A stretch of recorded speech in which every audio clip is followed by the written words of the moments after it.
नमस्कार दोस्तों। जय श्री कृष्ण। राधे राधे।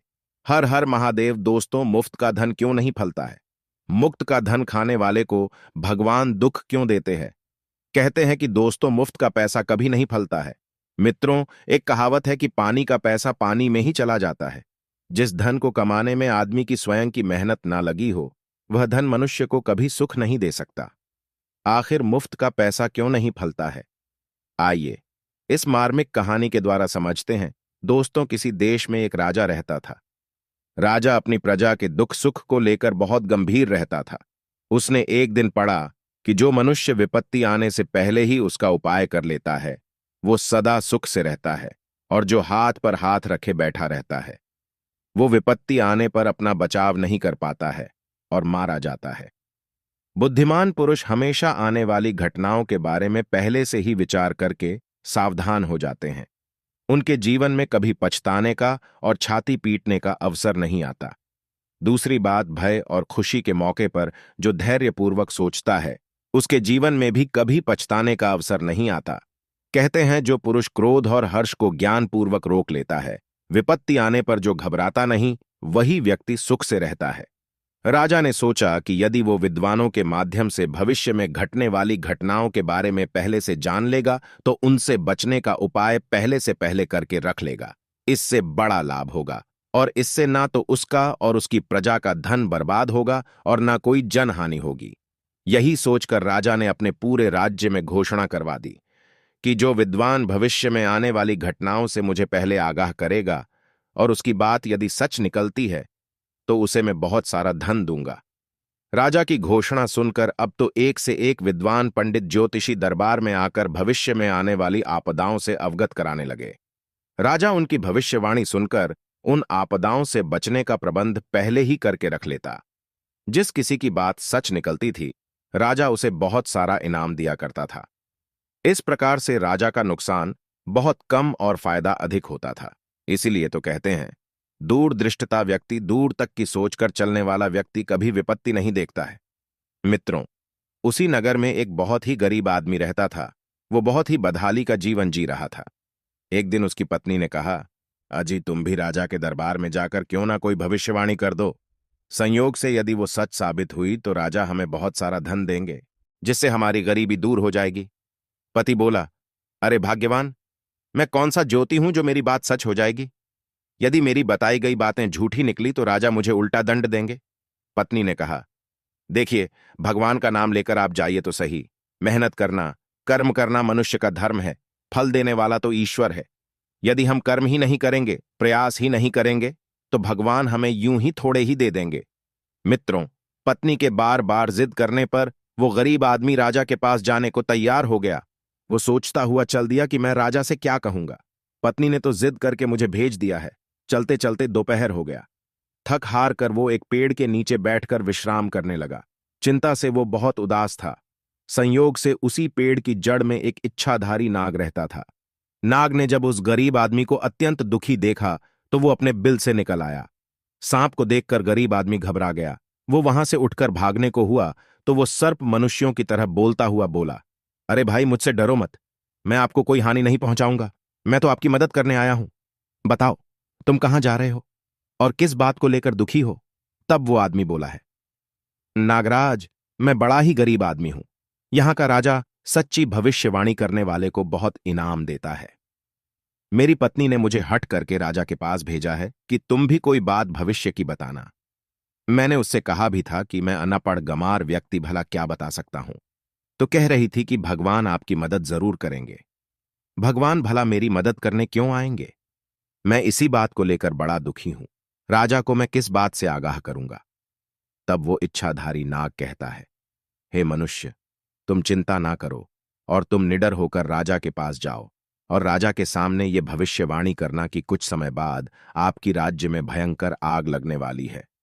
आग से होने वाले नुकसान से बचने का उपाय आप अभी से करना शुरू कर दो। नाग की बात सुनकर वो आदमी तुरंत राजा के पास चला गया और सर्प ने जो जो भविष्यवाणी बताई थी वो राजा के सामने सुना दी।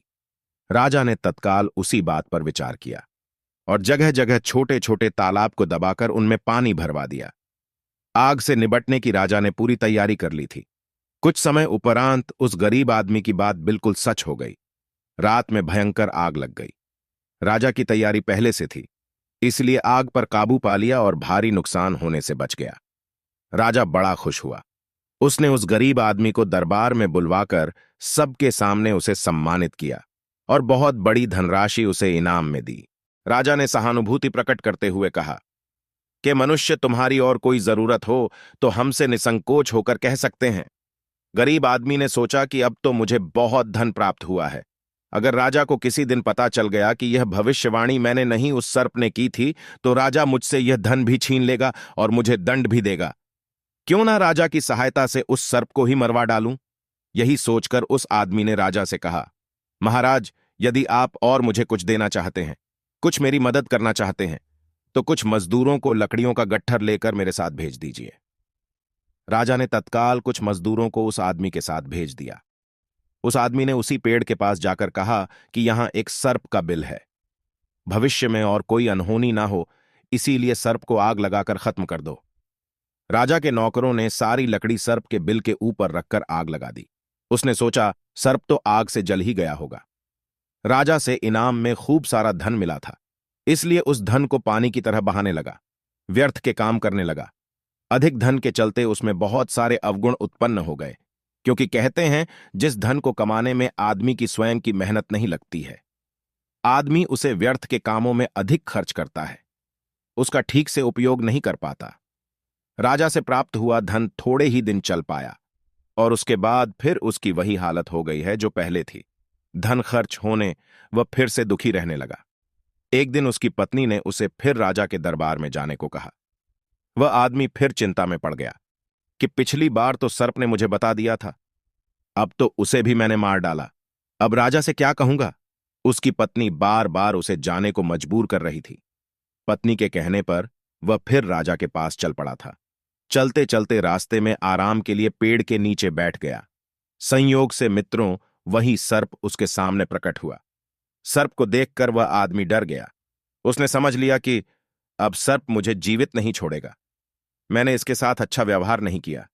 वह सर्प से पूछने लगा, हे नागराज, आपको तो मैंने जलाकर मार डाला था, आप जीवित कैसे बच गए? तब सर्प ने बताया कि भाई, जब तुमने आग लगाई थी उस समय मैं ही था। बिल के अंदर आग नहीं पहुंच पाई, इसलिए मैं बच गया। अब आदमी हाथ जोड़कर बार बार उसे क्षमा मांगने लगा। सर्प ने कहा, भाई घबराओ नहीं, मैं तुम्हें मारूंगा नहीं। आज भी मैं तुम्हारा भला करने के लिए ही तुम्हारे पास आया हूं। तुम राजा के दरबार में जा रहे हो।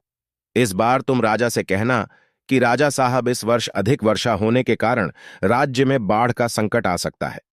वह आदमी तुरंत राज दरबार में पहुंचा और राजा से कहा, महाराज, इस वर्ष भयंकर बाढ़ आएगी, इसलिए बाढ़ से बचने का प्रबंध आप कर लीजिए।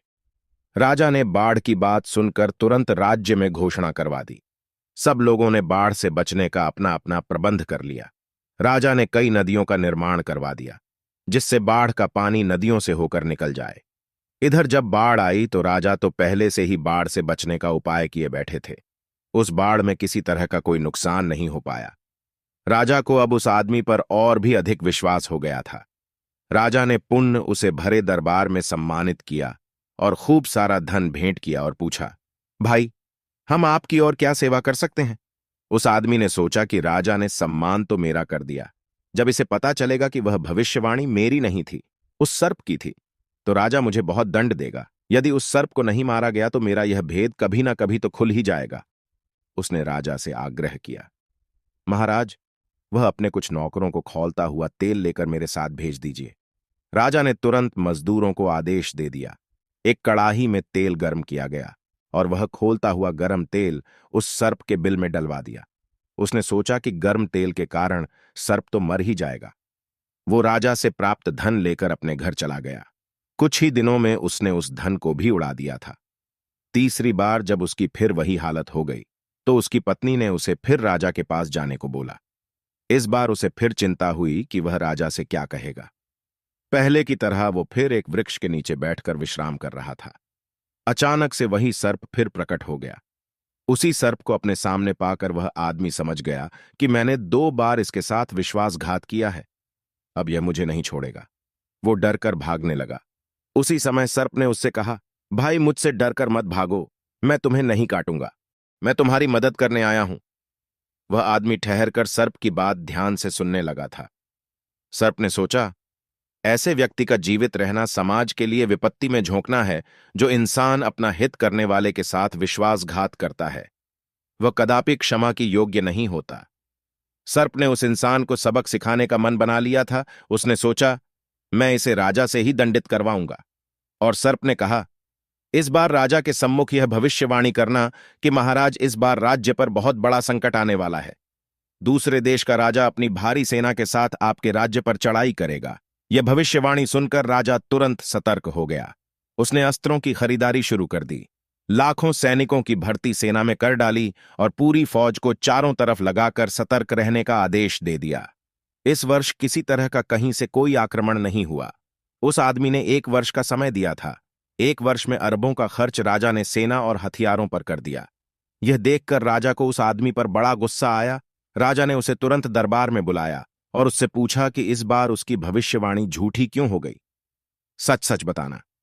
उस आदमी ने डरकर सारी बात बता दी कि वह भविष्यवाणी मैंने नहीं बल्कि एक सर्प ने मुझे बताई थी। पर इस बार उसने मुझसे झूठी बात कही है, क्योंकि उसने पहले जो 2 भविष्यवाणी की थी वे दोनों सच में हुई और मेरा भेद ना खुल जाए, इसलिए मैंने उसे 2 बार मारने का प्रयास किया, लेकिन वह दोनों बार बच गया। तीसरी बार उसने जानबूझकर मुझे झूठी बात बता दी। उस आदमी की बात सुनकर राजा को बड़ा गुस्सा आया। राजा समझ गया कि यह व्यक्ति बहुत बड़ा दुष्ट है और दुष्टों पर दया दिखाना सबसे बड़ी मूर्खता है। जिसने देश का भला किया, इसने तो उसे ही मारना चाहा। ऐसे धोखेबाज मनुष्य को जीवित रहने का कोई अधिकार नहीं। राजा ने उसे तुरंत फांसी पर चढ़ाने का आदेश दे दिया। दोस्तों, जिन लोगों ने दुष्टों पर रहम किया है उनका पतन निश्चित हुआ है। दोस्तों, यह कहानी आपको कैसी लगी? कमेंट सेक्शन में अपनी राय जरूर देना। मिलते हैं आपसे अगली वीडियो में एक और चर्चा के साथ। आप सभी का बहुत बहुत धन्यवाद। जय श्री कृष्णा।